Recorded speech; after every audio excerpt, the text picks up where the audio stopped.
Hello. Welcome to my channel. My name is Emmy from Emmy Evolving.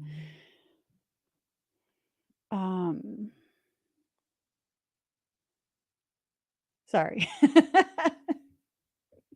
If this is your first time joining me, thank you for finding me. If this is not your first time, thank you for coming back.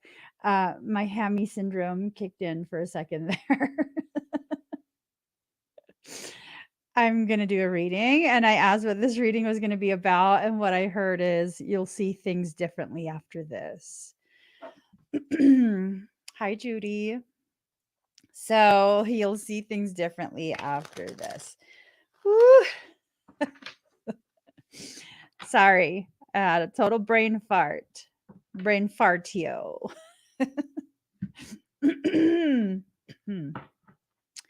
I don't know if you guys have been feeling this, but I have been having some tremendous throat chakra clearing.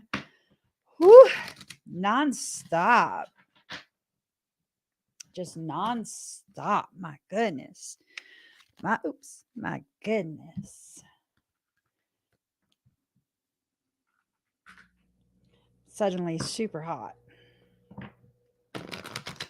All right, so all right.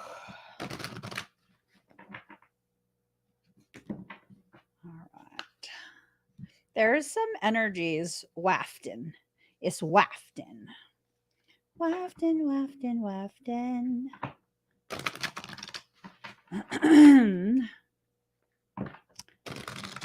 Ew. Ew.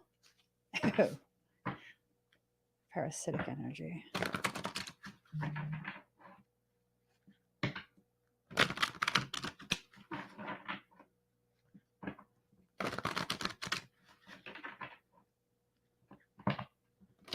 All right. There it goes. Let's get started. And I will go ahead and have this deck as a clarifier deck. And we shall do some. I'm traumatized off using the Rumi deck last night. That felt so creepy. We'll use the Kali deck as the closer. All right, let's begin. Vision. So you're needing to see beyond your circumstance right now. Whatever circumstance you're currently in, you have to kind of allow yourself to see beyond it, to go beyond the limitations of what you think you can do.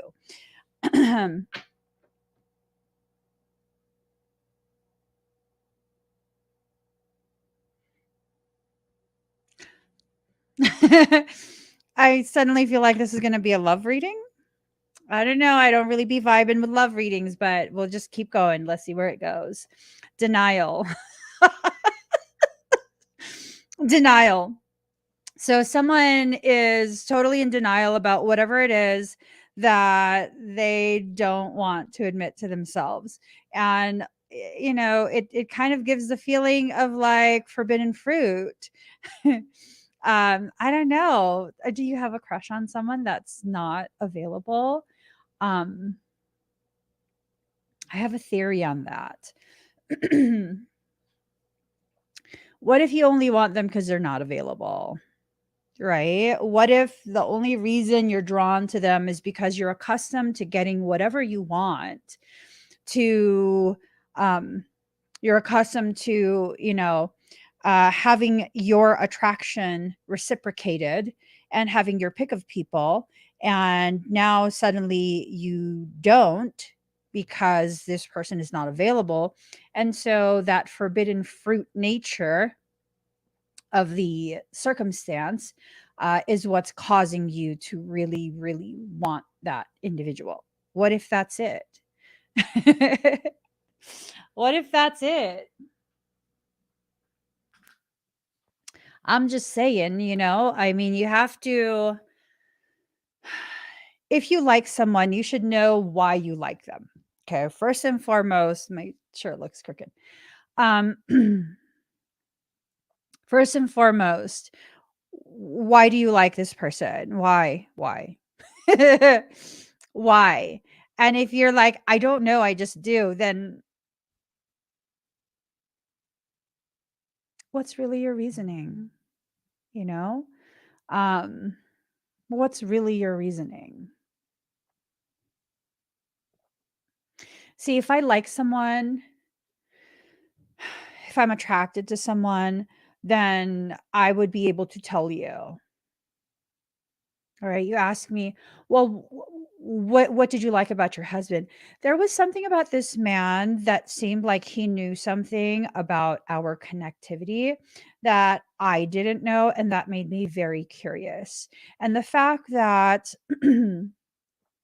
every other male that has ever, um, tried to get my attention, has really gone out of their way to try and this and that, but this man was kind of cocky about his about his worth. I was just like, "Okay, that has me curious. What does he know that I don't know?" Right? And then as I got to know him, I got to understand that this person is a very different person than other people that I've come across. He plays no games with me. He's very upfront. He knows what he wants, and I find that very attractive. If you don't know what draws you to someone, you sure it's not just lust? Are you lusting after something you can't have? You got to know these answers, because if you don't know these answers, you can actually find yourself victim to some really hurtful circumstance, not for the other person, but for yourself. You have to know these answers. You have to ask yourself these questions and seek to find the answers to these questions so you understand the root of why you behave the way you do with this specific individual. Okay. Resonance. There's a resonance between you that you're in the process of finding out what that means, what that's indicative of. Um, it could be something like they feel very familiar. Now, if someone just feels familiar to you and your soul, that doesn't necessarily mean you have a good history from a previous life. It doesn't necessarily mean that. As I've said in previous live streams, there's quite a few people who I was drawn to because they felt familiar, and it turns out they either attempted to or were successful in murdering me in those lifetimes. So, it's not always a good thing having shared previous lives. Okay? Sometimes people will tell me like, "Oh my god, I remember a previous life with you." And I'll be like, "Did I kill you? Please tell me I didn't kill you. Did I torment you in some way? Is this something that is negative? Because if I did something negative to you, I'm very sorry. I'm very sorry that I did that, and I hope you're okay now."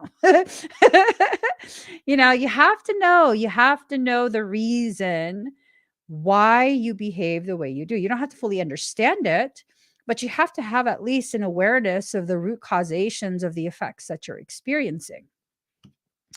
All right, High Priestess of Earth. This is about really allowing yourself to enter into a space where you are starting to um, become proficient in a lot of these earthly matters.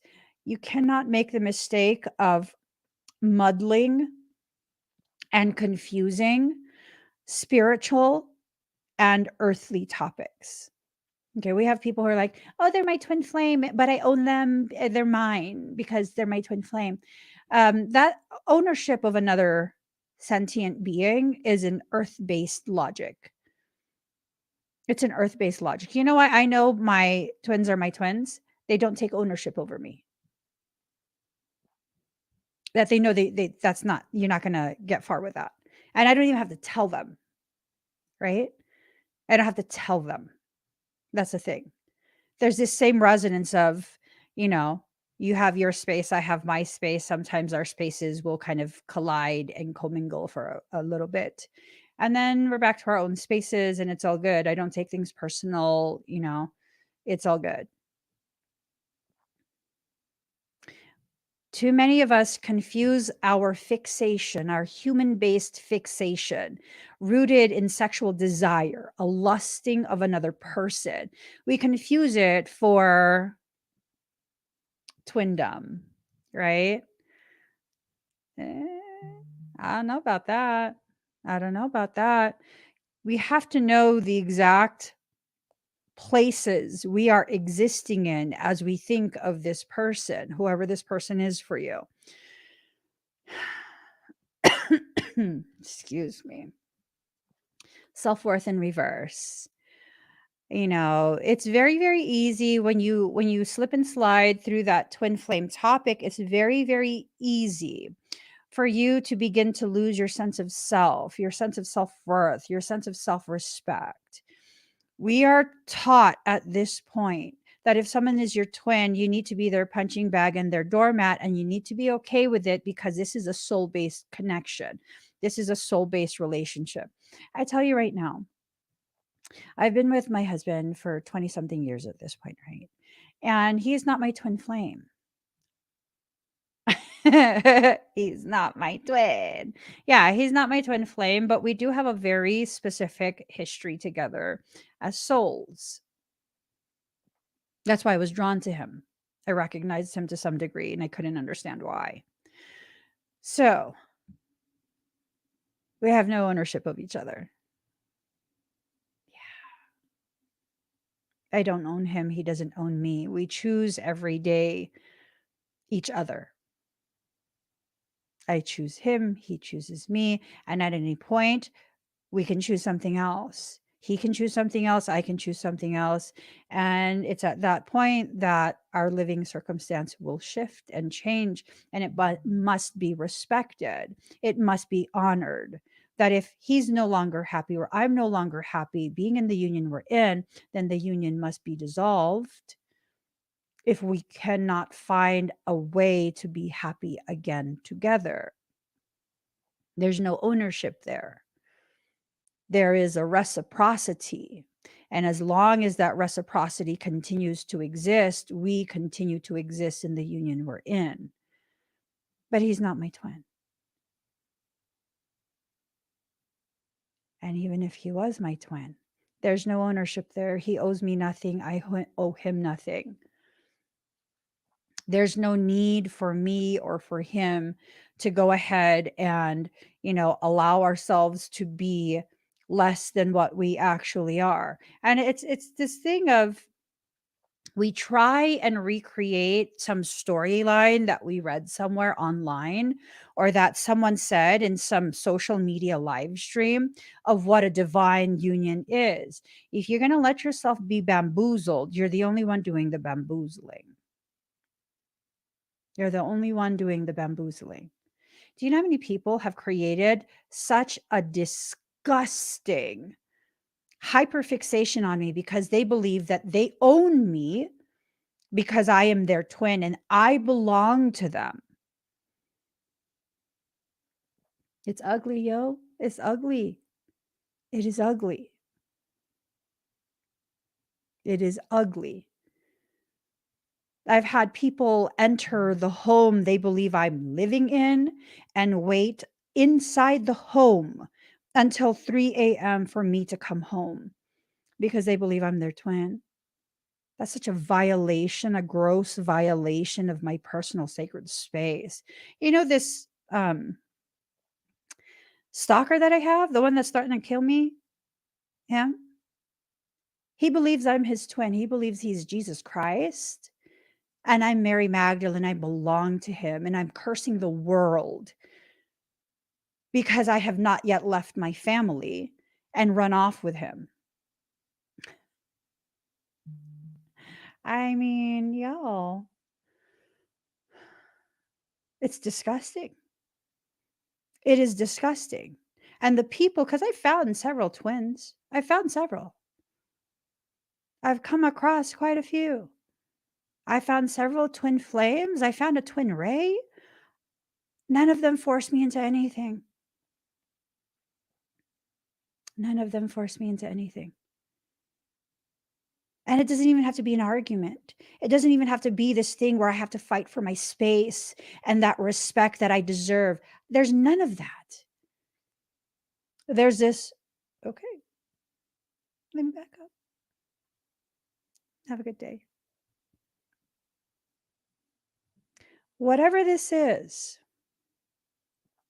not justification of the hyperfixation and unhealthy mentality that many, many people have at this point.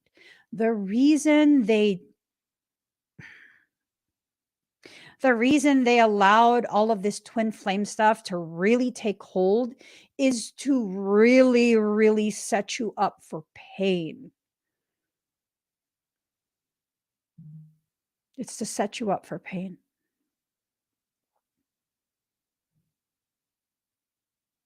I don't know if you want to believe that anymore. I don't know if you want to believe that anymore. You can find a twin flame and that can be your sibling. You know that, right? You know that, right?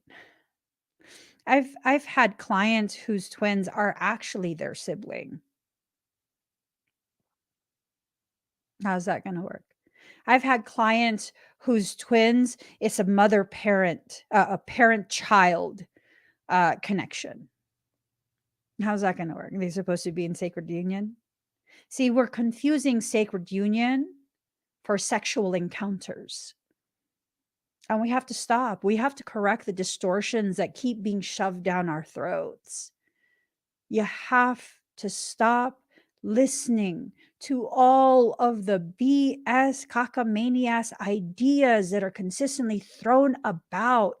You know why you believe the whole twin flame thing? It's a real connection. It is a real soul-based phenomena.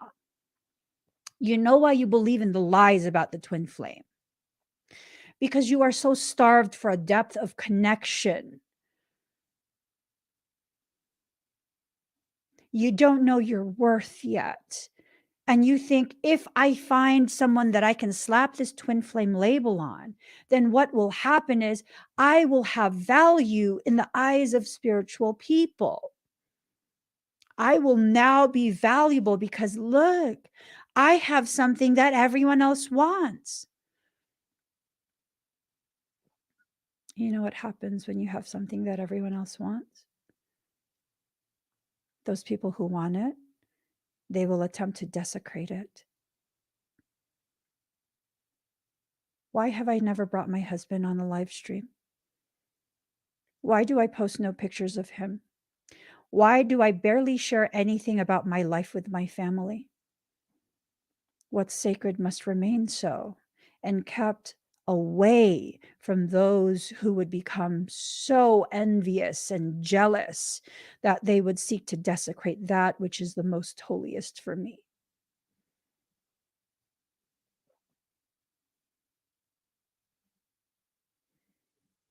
You are allowing other people's words to desecrate the most holiest of lands. You're allowing it. When you believe in these types of concepts without actually taking the time to assess where you're at within your mental health, within your sense of self-worth, you'll begin to believe the very lies that were created to enslave you. The very lies that prime you, that groom you to be fed to the predatory people of the world. If you were to take the description of a twin flame connection, it matches very, very closely to the dynamics of an empath narcissist relationship. It matches very, very closely. My personal logic. You can be my twin flame. You can be my soulmate. The moment you disrespect me and my freedom to choose my life, you're out. The moment you try and take ownership of me and try and control me, you are fucking out. You are out. The moment I sense you lying to me, you are fucking out. Oh, but I didn't want you mad, so I didn't want to. No. Let me be the adult that I am and deal with my emotions in response to your freedom to choose for yourself. You lie to me, fuck you, you're out. And that's that. That's that. I don't care what title you hold in my life. You lie to me, you are out. And I swear to God, people be trying that shit. Like, do you, oh, you thought. Oh, you thought. I can feel when you lie. I can feel it like a betrayal you wouldn't believe. I can feel when people lie to me. I can feel when they withhold the truth. Withholding the truth and full on lying are two different things that carry two different consequences. When you withhold the truth from me, if I ask you something directly, and I almost never ask people things directly. So by the time I ask you something directly and you withhold the truth, I question you. I question you and I wait for you to lie. When you full on lie, fuck you. You're out. That's sacred. To be able to respect myself and the sanctity of me to that degree, that's sacred. That's self love. That's self love. To be able to have standards and uphold them, that's self love. Whoever this is, it's this thing of questioning self worth. It's this thing of needing to begin the process of becoming proficient with all of these earthly matters. It's this thing of no longer denying. That denial is one hell of a having the vision, the ability to see beyond the circumstance that you're in. The fledgling, you're not new to this. Whoever this reading is about, you're not new to this. Either they're not new to this feeling that they have towards you, or you're not new to being the receiving end, being on the receiving end of whatever this situation is.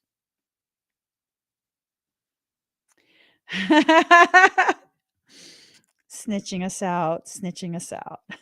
Fun fact for non-Pisceans: if a Piscean asks something directly, he or she most likely knows the answer anyways. Ding, ding, ding. It's true. It's true. It is true. It's true. Trapped. Are you trapped?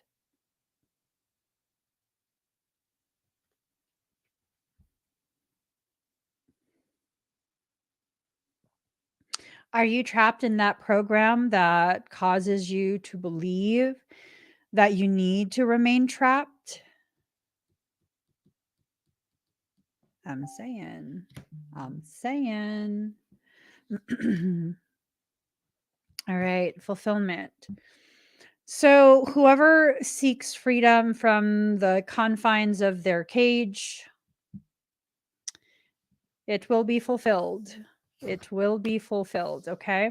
There is something that's happening. It's a shifting that's occurring that's causing all of us to begin to receive information and reach levels of awareness that you maybe have not had before. You got to do something with that awareness. You have to allow yourself to become aware to the degree that this awareness can liberate you even further. See, people become so fixated on the cage that they forget about the shackles. Even if you free yourself from the cage, if you never remove the shackles, you are still imprisoned within yourself.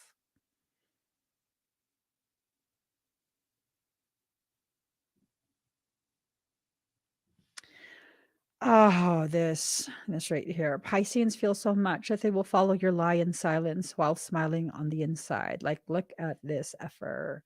So here's the thing.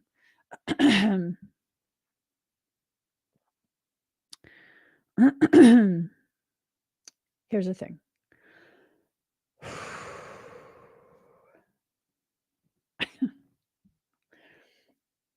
I can't. I can't. I can't. My mind's been distracted.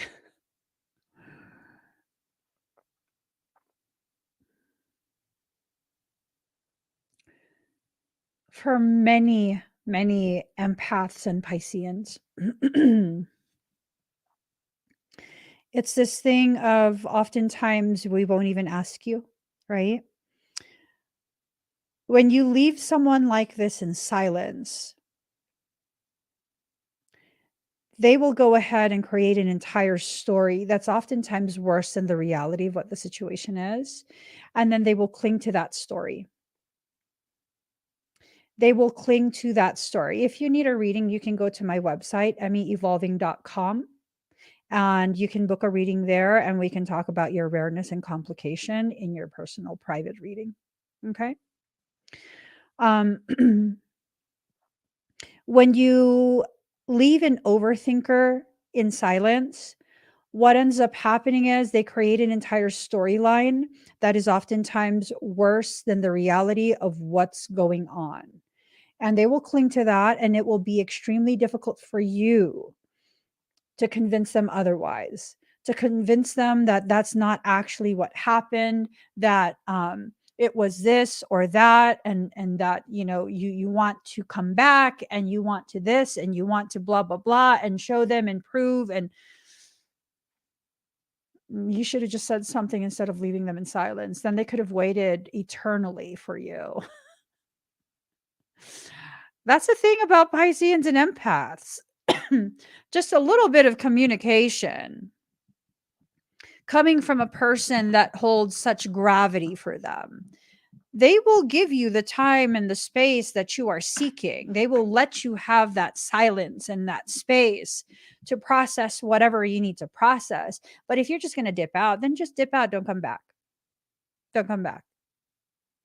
Because to dip out like that creates the opportunity for them to think of the worst case scenario possible, a scenario in which they are the problem and it is their fault and they are not worthy and they are this and they are that, and that's not okay. You can't come back after that.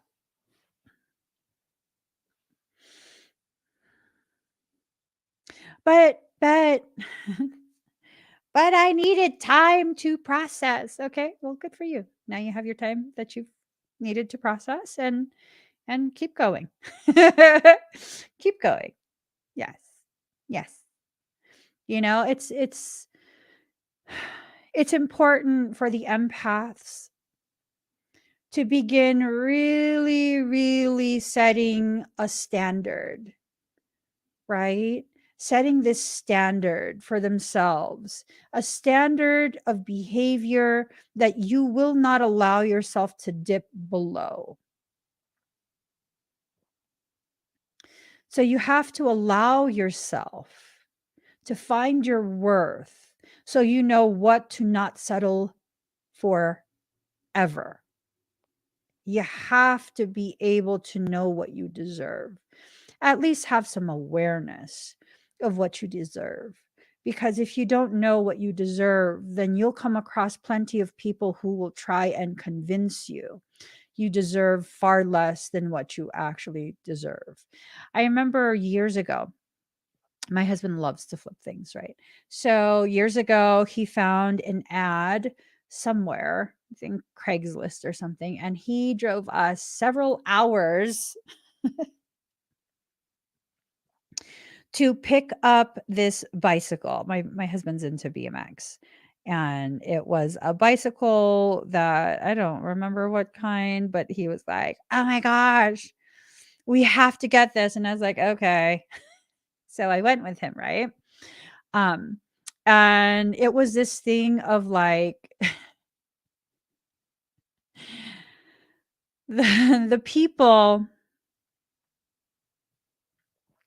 the person who was selling it, They took the money, my husband's walking away. In true Gemini form, I swear to God, Geminis can be absolute assholeos, and I love it. I'm there for all of it.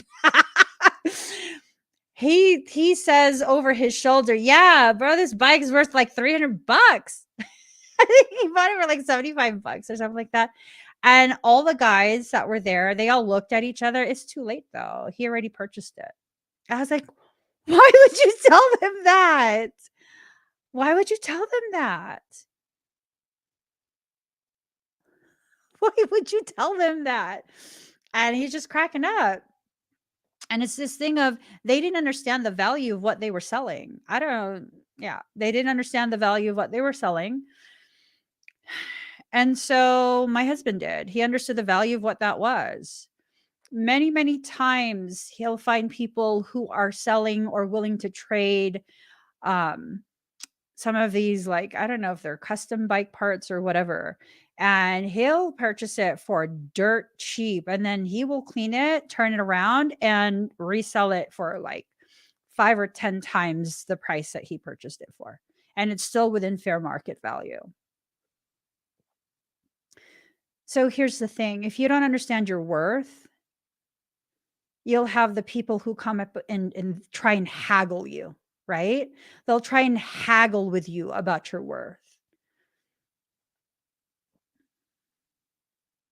Once upon a time, I came across one of the images, graphics that I created to promote readings that I do. And I distinctly remember I was so nervous to post it because I honestly, genuinely felt like no one would see any value in anything that I say. I honestly, genuinely felt like, this is going to prove how people just really like, yeah, I don't even know what words to use. And so the graphic is talking about doing a Celtic cross, doing like a full on reading. And I believe it was something like, um, I don't know if it's like 3 or 5 card reading for $5, and then a Celtic cross, full on Celtic cross for I think like $20, $10, something like that, 15, somewhere there. And I remember way back when I was like, oh my gosh, I'm going to feel so stupid posting this because no one's going to want this. No one's going to want this at all. I didn't understand the value of what I can do in terms of the clarity that I can give people. Sometimes when it's your norm and it comes so easy to you, you don't realize the kind of value that it carries. So people often wonder, like, what do I actually do? Am I a tarot reader? I'm not a tarot reader. I can read cards, I can read them. But I'm not a tarot reader. That's not my career. I'm actually a quantum Kalantic practitioner, self-taught. I remember. I do quantum Kalantics.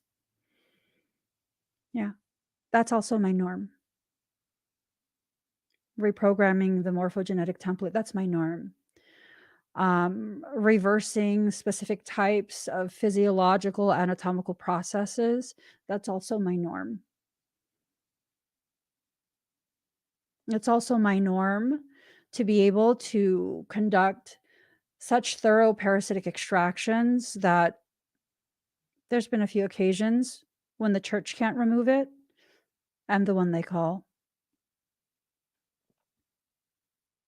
It's also my norm to have such a profound understanding of all the structures within your cranial space.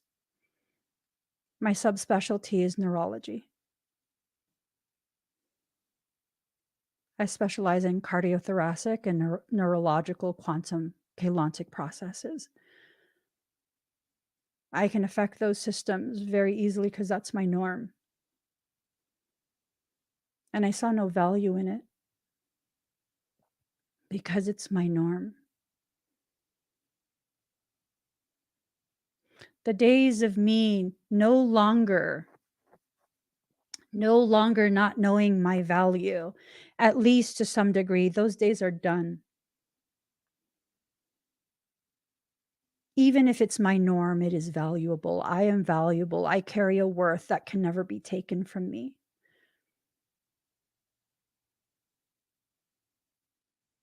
Even if I can't acknowledge the gravity of the work that I actually do behind the scenes, it still carries an intrinsic gravity and worth that can never be taken from me. Never. It can never be taken from me. That is mine. And sometimes we don't understand that what is naturally ours carries such a high value to those who understand the gravity of what you do. Just because not a lot of people understand what I actually do, it does not diminish the quality of what I do, the value of what I do. When you apply this to your day to day life, and I can know my value to whatever minimum degree that I know it at this point, and still exist with a genuine humility. I am no better than other people. I'm just different. But if you think about it, we're all different. We are all different from each other. We're meant to be different.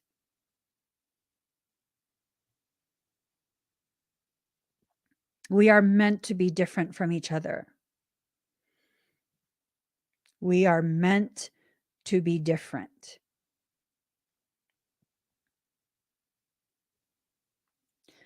Just because your differences cannot be easily quantified by other people, and the value parsed from all the other confusing details of the gravity of you, it does not diminish the fact that you have a gravity, the fact that you have a worth.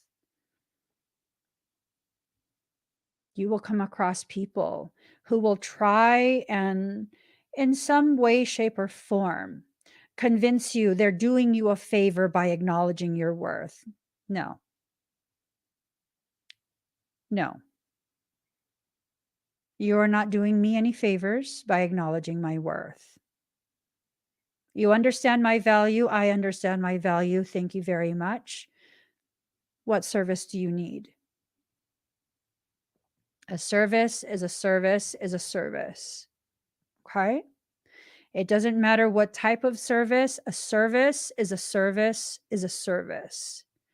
During this period, you have to understand the value of what you bring to every single table you sit at. Some things you will do out of the kindness of your heart. Other things you will do because you are being contracted for a service. When you are providing a service, you must be compensated for that service.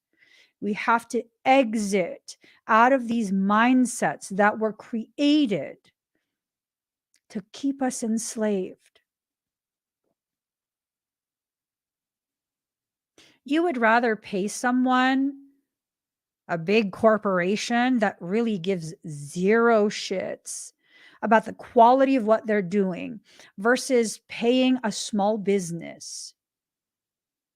And you are feeding people's children. You are paying their mortgage. You are making sure that their light stays on, that they have running water. Well, I could get it $5 cheaper at Walmart. We have to exit out of that. We have to exit out of that.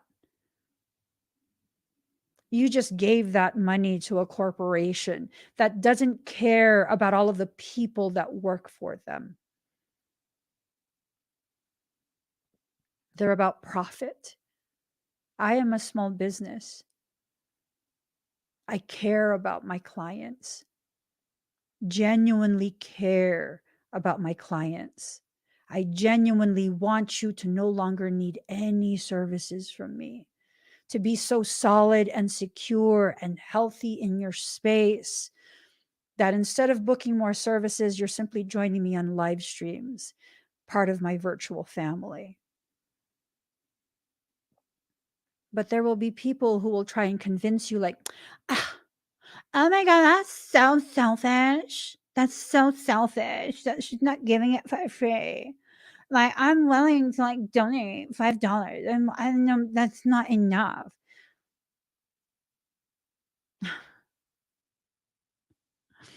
Stop.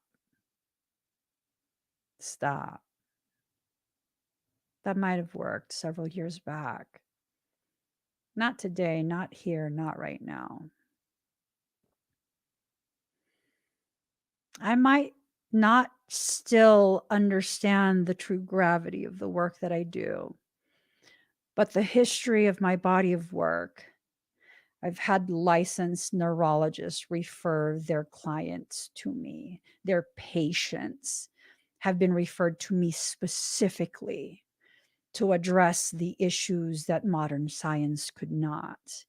Fuck out of here if you think I don't understand the value of what I do.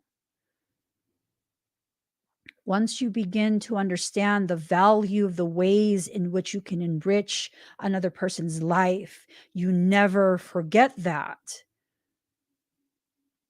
You never forget that, and you no longer back down from what you actually deserve.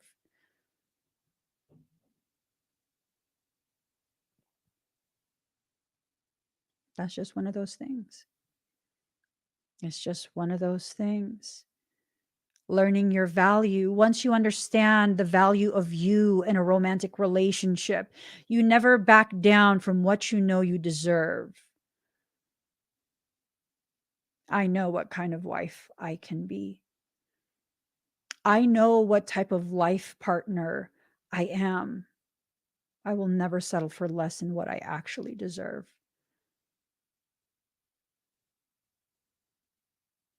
I would say that I'm lucky to have a life partner that understands this, to have a husband that cherishes me to the degree that I deserve. It's not luck. It's not luck. It's a combination of his understanding and my refusal to accept less. It's not luck.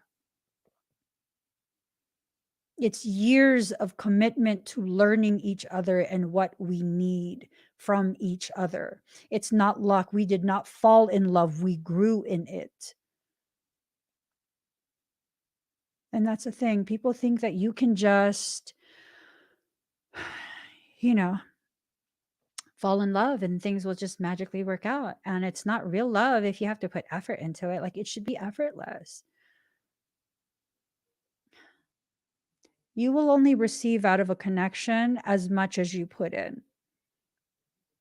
And if you think that people should this, and this, because that's what you deserve, what are you bringing to this negotiation table? What are you offering in exchange for what you are demanding?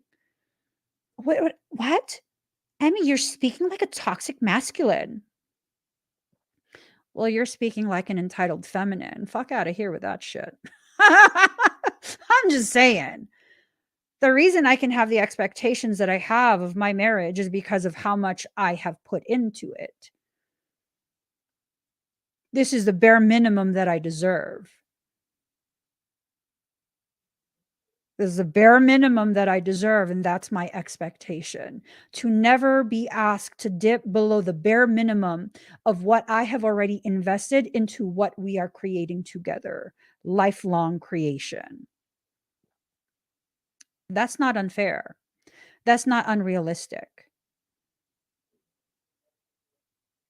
You cannot not invest in a connection and expect to reap all the benefits, all the rewards. That's like going into a business with a friend and not putting any money into that business, not putting any effort into that business. They are 100% doing everything, financing everything, and you expect to be able to receive the profits because y'all are friends. Like, you were present when they thought of all the ideas to do all of the work. Oh, fuck out of here. You're not going to be on payroll, bro. You didn't do any of the work. You didn't invest anything. You took zero risks.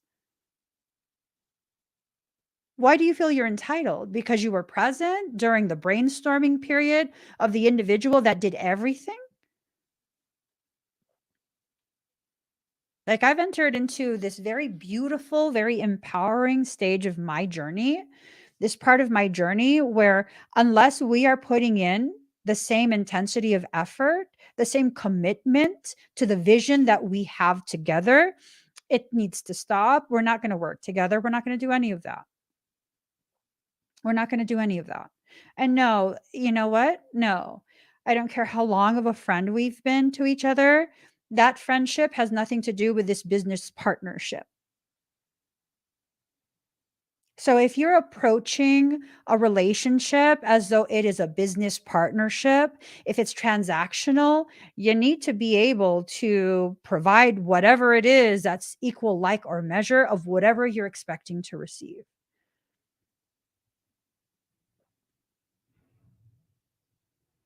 I am putting in the effort. I expect the effort to be matched. I mean, you can't have expectations of people. Yes, the fuck I can. Yes, the fuck I can. And yes, the fuck I do have expectations of people. My expectations are the bare minimum that creates an understanding of reciprocity, mutual beneficial connections. If it's not mutually beneficial, no, no. If I am benefiting more than you, I will offer you more to make sure everything is even and fair. It must be mutually beneficial. It must be reciprocated. This applies to business, it applies to romance, it applies to friendships, it applies to family. Long gone are the days where you will hear nothing but turn the other cheek, just ignore what they're doing. Allow them to continue to do these things to you because it's spiritual. It's not spiritual, it's martyrdom. When you allow someone to dominate your field, your energy, your life, your perception, because they carry the title of twin.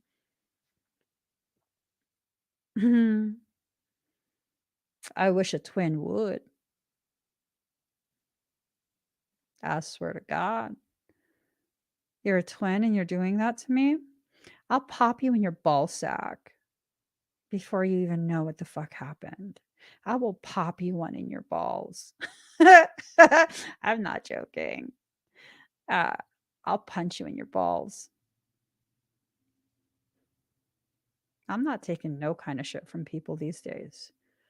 That doesn't make me a mean person. It doesn't make me bad. It doesn't make me any of that. It means I know what I deserve and I will not settle for anything less.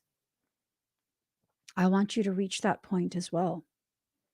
I want you to reach a point where you don't even have to consider learning how to punch people in their ball sacks. You know what I'm saying? Because you're not going to get there to that point where you have to punch people in their ball sacks. Because guess what? Before it ever would become even necessary to consider it, you would have walked away a long time ago. Stop being afraid of losing the very people who are like the scabs of your wounds. Ugh. When the scab falls off, that means the wound is healed. That's what I'm trying to get at. There are some people who are a part of your life and they serve as the scab that kind of protects you and shields you. Eventually, naturally, that scab will fall off. Whether you pick at it or you let it fall off on its own, it will fall off. Some people were only meant to be part of your life for a season or a moment.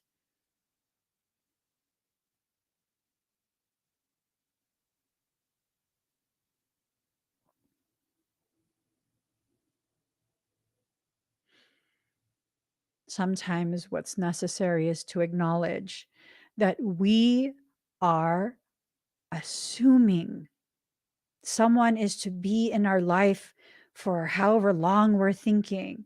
That's what we like. That's what we want. That's what we are hoping for, right?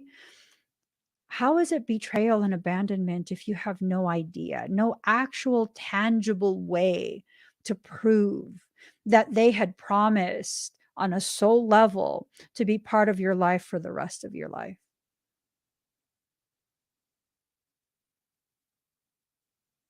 Oh, my twin walked away. He abandoned me. Who the hell said he promised to be in my life for the rest of my life? What if all I needed was to know that someone with that energy, an energy that matches my own, exists, and to be able to experience this energy outside of myself and to be able to see the gravity of what this energy can do was all I needed. And that in itself, that interaction, that, however long of little bits of interaction was all I needed. And that was the gift. And once the gift was delivered, the delivery person went away. What if that's all you needed? Was to know someone who has comparable energy to your own exists, that you aren't alone in this world, that there are those who exist and they can reach the same levels of potentiality that you are designed to reach in this lifetime.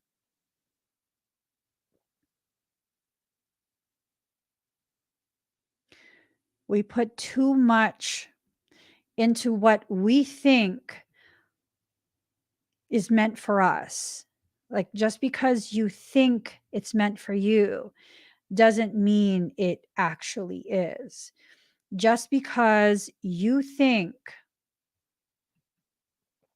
that you, I don't know, that you deserve this or that or whatever it is,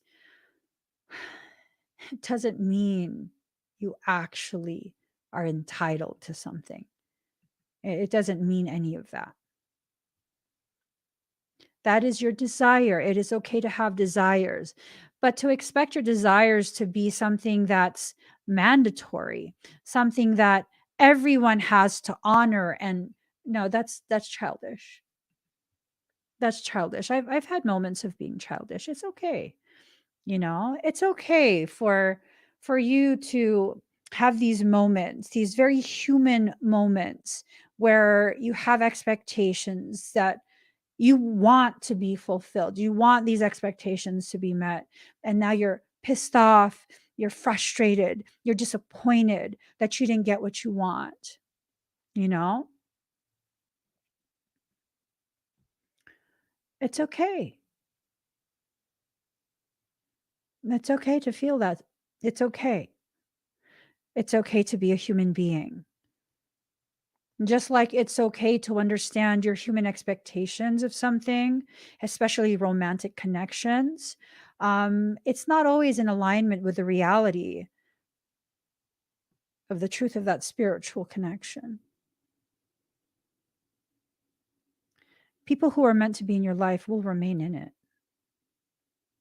People who are meant to be in your life because that is part of that destined plan, that divine plan, they will always manage to find a way back in. And it won't be something where it's contrived, where it's pre-planned, premeditated, and they're gonna find a way. No, it's something as simple as you are out running errands and you come across each other and like, oh, hey, what are you doing here? Why are you here? What's up? How have you been? It's been forever. It's not something that's planned. It's something that's very pure and very innocent, something that brings you to back across each other's path. And then it just develops from there. Some of the energies from this reading are very much like energies of entitlement, energies of plotting and planning, and that's not okay. That is not okay. And Michael says, be careful about that type of communication, because there are those who will plan and hope to be able to execute that plan simply because they lack the courage to go about it in a more organic manner. They are running scenarios through their heads, trying to figure out the best way to approach, so that way you don't feel disrespected, disregarded, or any of that. And that's not plotting. That not all planning, he says, not all planning is malignant or malicious. True. True. He continues to say, not everyone can thrive in spaces of chaos. I can. Yeah, well, yes, it's true. Not everyone can thrive in spaces of chaos. Some people need to have some type of like game plan of what they're going to do, just to kind of develop some courage to actually do. I get it. Imagination. I don't know if this is you or your cross watcher. Someone is imagining um, all sorts of different things. They're creating scenarios in their head about whatever this is. A lot of scenarios, a lot of spinning in place, winds of change trying to encourage you to take flight, but spinning is all you're doing. That's what he said. Magic. There's something magical in the air that's really realigning certain pathways for specific peoples. This magic in the air is something that can create some anxiety for some. Um, it can also create a lot of change. It can create a whole bunch of, I'm not sure what. It feels like it's, for the most part, positive.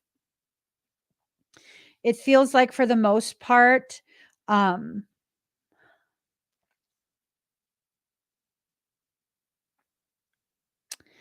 it feels like it's going to be something that can completely alter the trajectory of your entire life. Well, hold on. Let me see what's going on here. Okay, so this is going to be released. You're going to be let out of incubation, right? You've just been percolating, getting all hot and bothered in your spaces, containing the emotions, the thoughts, the actions. Something's being set into motion, like really truly set into motion. So there's a guardian, but no healer. What does that mean? There's a guardian, but no healer. There is, because you have to be your own healer. So for you and this other person, you're both very much protected and guarded. Um, but you have to serve as your own healer. You have to go through your process of self-healing, self-awareness, self-realization, self-actualization, self-activation, all of these things.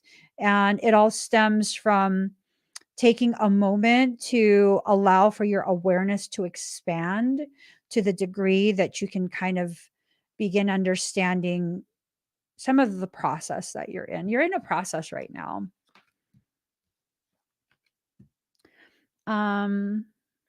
Banishment.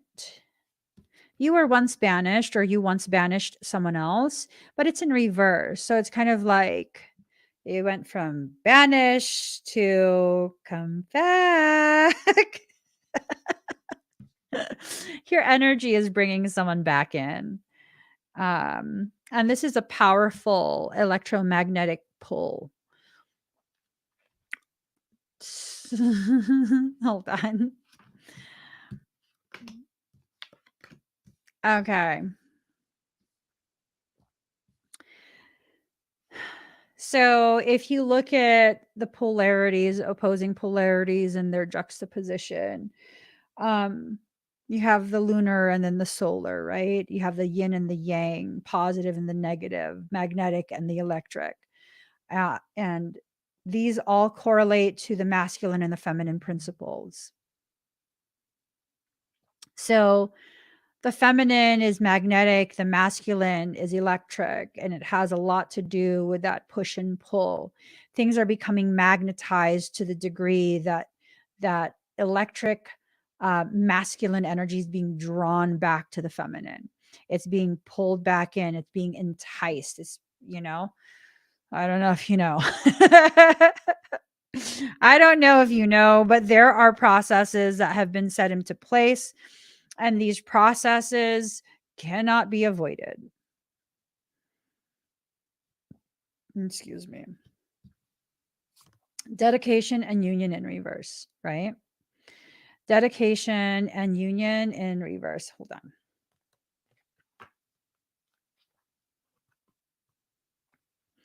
Dedication and union in reverse. So it's this thing of not being upside down in your thoughts and your perception. And because of that, um, mm, you don't know what you're dedicating yourself to. There's so much unknown. There's so much that you're trying so hard to understand. And because of that lack of understanding, that dedication is not where it needs to be. And so the union is also upside down. This could be an emptying out of all of that toxic previous history, like earlier life history that the two of you might have. Heavy emphasis on might. This might be someone that you haven't met yet. It might be someone that is new to you in this life, but you have a very extensive previous life history. Um, It's hard to say. It's hard to say because this is general reading. So it's definitely hard to say. But even with being hard to say, this is going to continue to intensify. It's going to continue to intensify and become something more and more like just in your face and undeniable. It's just going to be more and more and more. And what ends up happening is that you begin to reach this space of fever pitch. I don't know if that makes sense. You'll begin to feel tension in certain areas of your body. You'll begin to have this um, undeniable urge to do something, go somewhere. The stage is being set for reunification. That's what I hear. The stage is being set for reunification. All right. All right. So, card number 15, gratitude. Walking through life with gratitude for, I don't know, what do you have to be grateful for? Have you stopped to think about what you can be grateful for? Personally, I would be grateful for the opportunity to have experiences that expand my awareness. Grateful for the different types and levels of connectivity that I have been able to establish with other people, and those varying levels and intensities of connectivity have given me the opportunity to better understand the totality that I am. It's a lot of things to be grateful for. A lot of things to be grateful for. Strength, having the strength to come out of the water, to stop hiding in the shallows.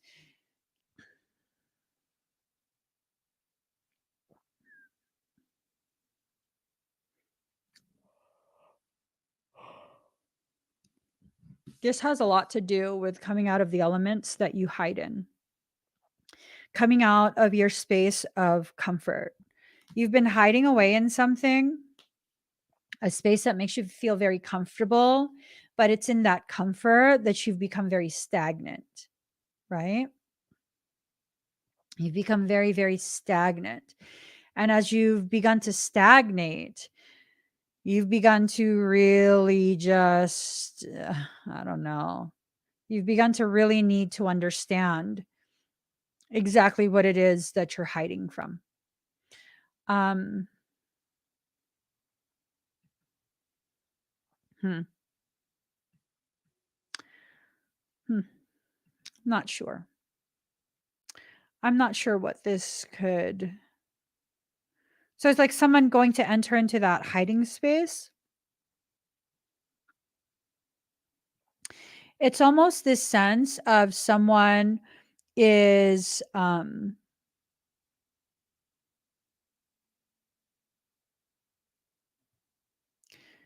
I don't know, it's like someone is about to be made extremely uncomfortable, um, very, very uncomfortable in their hiding spaces to encourage you to come out of that.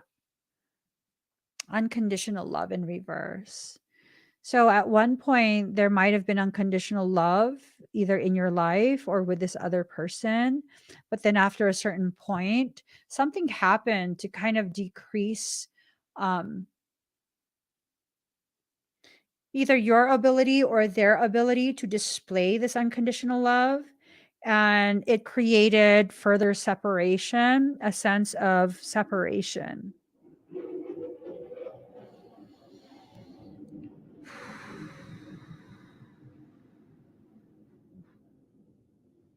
So, integrity.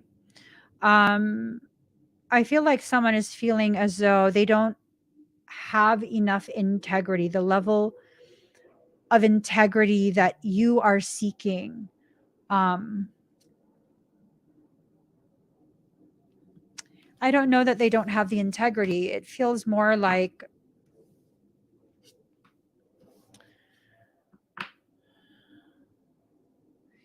more like they're hurting so deeply.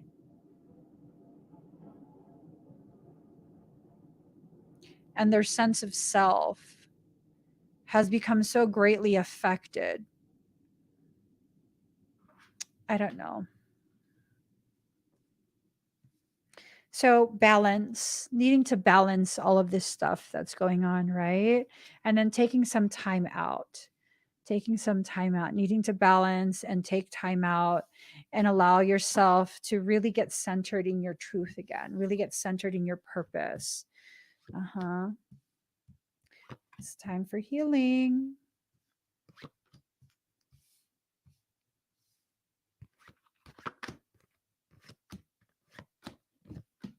Yep.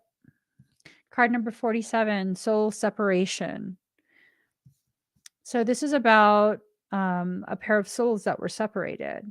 This is about the process that these souls are in as they go through the process of being able to reunify. It requires a lot of healing, a lot of personal healing. It requires a commitment to yourself to really recalibrate your perceptions. Attract sigil in reverse. So it's like this denial of this attraction, right?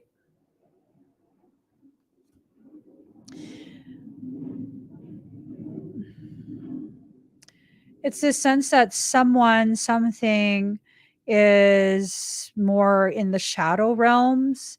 And as they are in the shadow realms, they're drawn to your flame, to your fire. They're drawn to your energy. I mean, if we're going to really be truthful, I think a lot of people are drawn to your energy. I think a lot of people are very much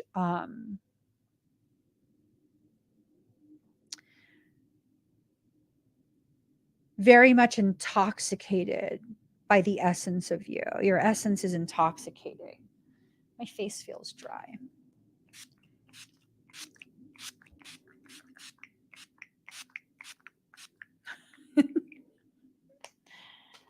Anywho, yeah, they find you very intoxicating. There's something about your energy, about your vibe that just can't be found anywhere else.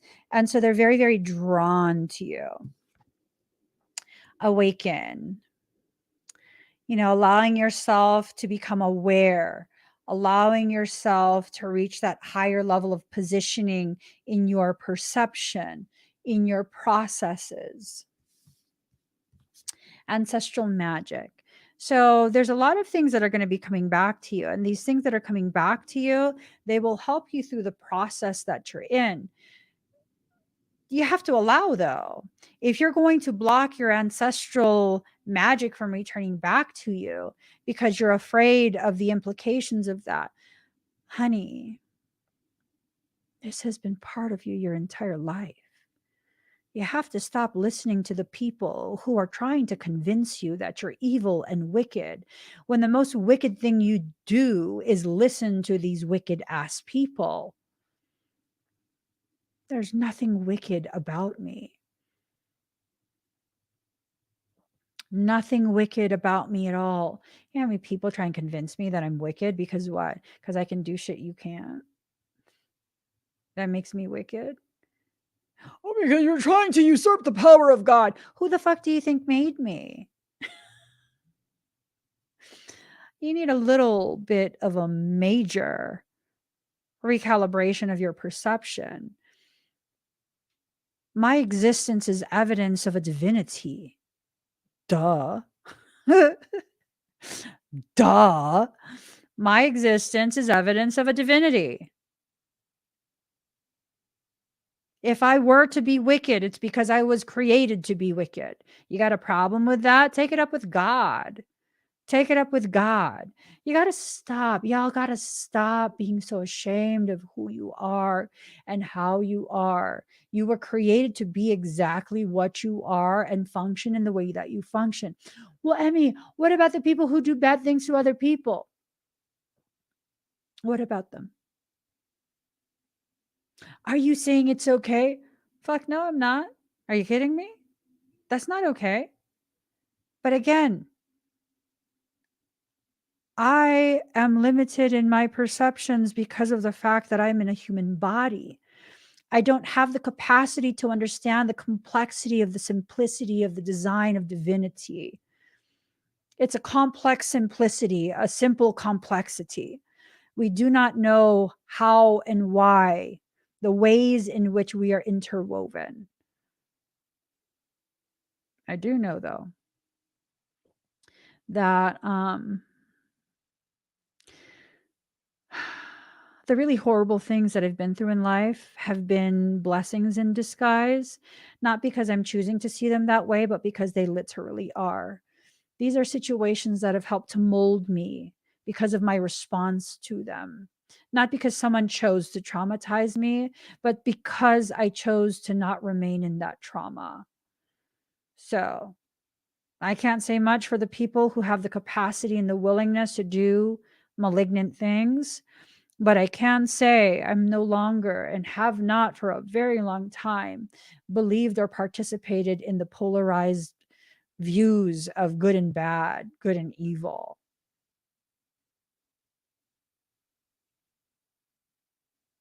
Mm-mm. I'm good off that.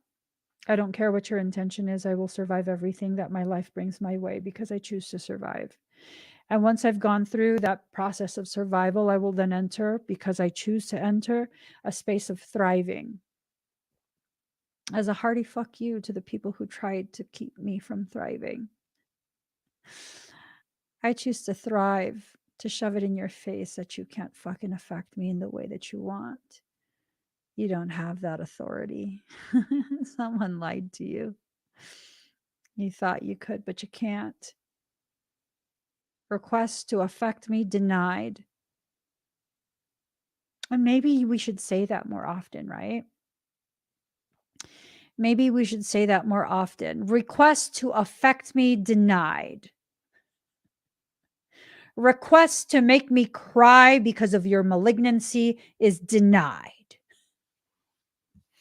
Just know you're making progress through this, okay? Someone is progressing in their process of finding a way to connect with you.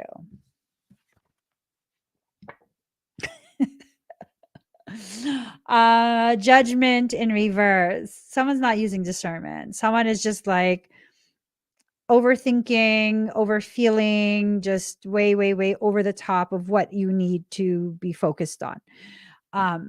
It's okay. Sometimes I'm extra. Most times I'm extra. That's fine. But if you don't know how to calibrate that extra so that it doesn't create more problems for you, that might not be fine. I mean, unless you like to suffer and struggle, at which point rock on. But if you don't like to suffer and struggle, you might want to recalibrate that. You might want to allow yourself to spend some time in these spaces that cause you to be extra at the wrong times. There's a time to be extra and a time to not. I say this as someone who's extra most of the day. Most of the day. Natural endings in reverse. It's not going to stop. This is going to continue because this is what your soul wills into being. Until you learn whatever this circumstance is trying to teach you, your soul is going to continue to put you in this class. I've learned the hard way. I've learned the very, very hard way. I will never win an argument with my soul. I still try it though. I'm serious. I still try it. I still try and argue with my soul. I still do.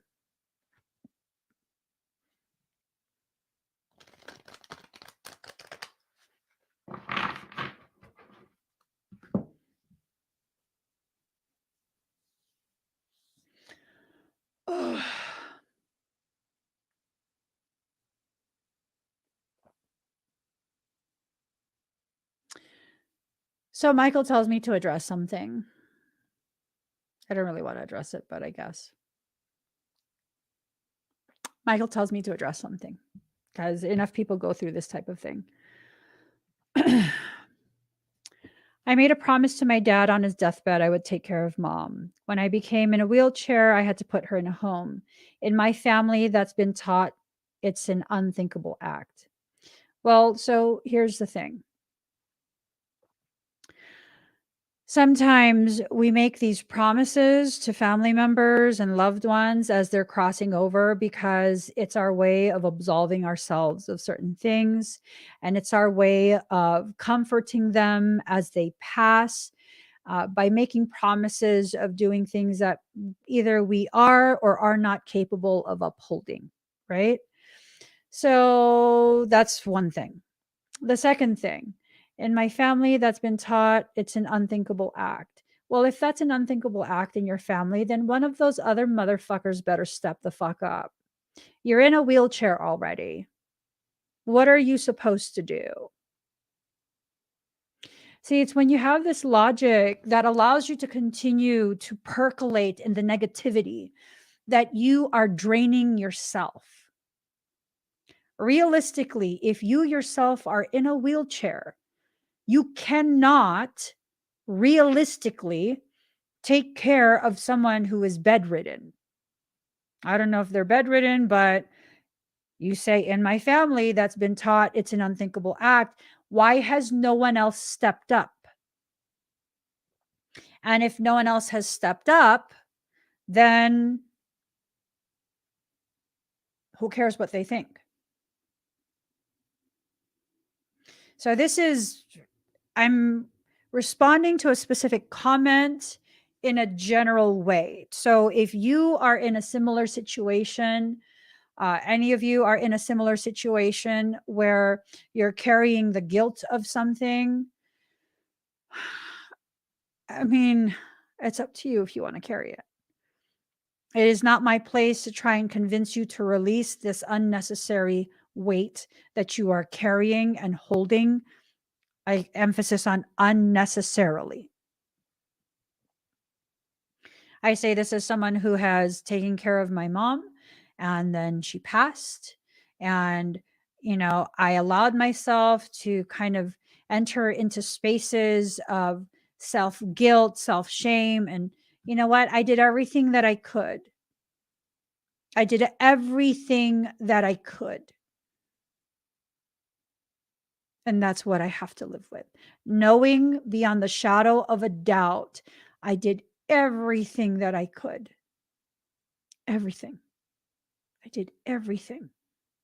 I went out of my way to ensure the 7 months that she had with me, she felt the most loved of her entire life. She's never been taken care of in that way. And I have no shame in saying I did that for me. I knew she didn't have long. I took care of her to that degree for me because I knew that one day she wouldn't be there and I would look back at all the things that I should have done, that I wanted to do, that I didn't do. So I did it all while she was still there. I did it for me. It is not selfish. It is self-preservation. You do what you need to do in order for you to be okay with what you need to be okay with, in order for you to be able to go through your journey, your life with no regrets. You do what you need to do. It's necessary. You do what you need to do. And I'm telling you, it's not just about the right now. You also have to consider, what do you need to do to be okay later? I did everything that I did for me. And thankfully, what I did for me and my benefit ended up being the bestest experience for my mother at the end of her life. Who cares what other people have to say? Who cares about the judgments, the condemnations of people who didn't have it in them to step up anyways? Those people cannot so kindly shut the fuck up, for real. No, I don't gotta be nice to them. I don't need to be cordial. Oh, everyone's hurting. I don't give a shit. When your hurt gives you the audacity to fucking hurt me for no reason, I don't give a shit if you're hurting already. You don't get to bleed all over everybody. No. And when you begin to have these kind of standards where, like, no, you're not going to go below that. I don't think so. I'm not going to give you permission. You got to have the cojones to really enforce your boundaries, because you know what? Whether you say it softly or you say it hella rude, they're still going to talk shit about you. Whether you don't say anything at all just to keep the peace that never actually existed, they're still going to talk shit about you. You might as well liberate yourself. Don't just open the cage door. Walk through that door. Don't just walk through that cage door. Take the fucking shackles off and then fly. There's nothing that anyone could ever say to me about the care my mom received. Nothing. There is nothing that anyone could ever say or do to criticize me in those last 7 months of her life. Nothing. Nothing. I have no regrets. Even not being there when she took her last breath. I understand it hurts me. Don't get me wrong, that hurts me to this day, but I do not regret not being there. I understand and I accept. Being there would have caused her to hold on longer and suffer more. Her life played out in the way she decided. I respect that. I accept that. I honor my proper place in her final moments. It was not my proper place to be beside her bed.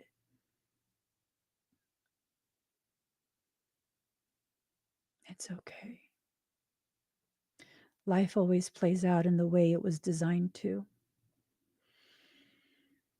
Whether you agree with the way it was designed or not, whether you like it or not, life always plays out in the way it was designed to play out. And it becomes easier to continue living when you begin doing everything that needs to be done to come to terms with the reality juxtaposed beside your desire.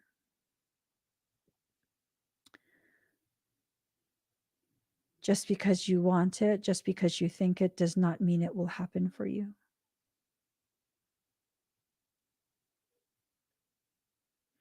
Just because you don't want it, just because you try and avoid it, does not mean you can if it's destined to happen for you. Okay, guys, I got to get going. Please give this video a thumbs up. If you haven't already subscribed, please do subscribe. Turn on that notification bell. Join me when I'm live. I'll be live again tomorrow, 7 a.m. Pacific Standard Time.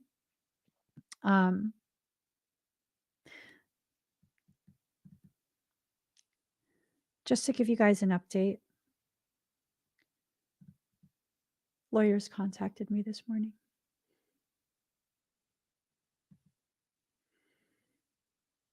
Just to give you guys an update. Life will go in the way that we choose when it is aligned with the reality of what we need to experience. Have a little faith in yourself. Have a lot of gnosis in life. Everything will be fine. Allow yourself to shift in your perception of how things are meant to play out.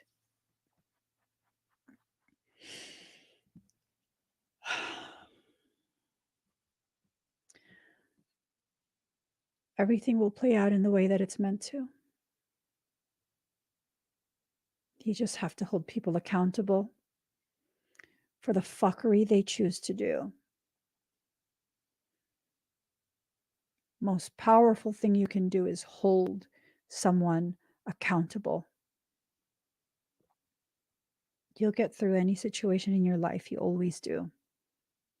But stop volunteering for situations that drain you and cause you to forget your actual worth. I love you guys. Have an amazing, amazing rest of your day. And I'll see you tomorrow, 7 a.m. Pacific Standard Time for church. Bye, everyone.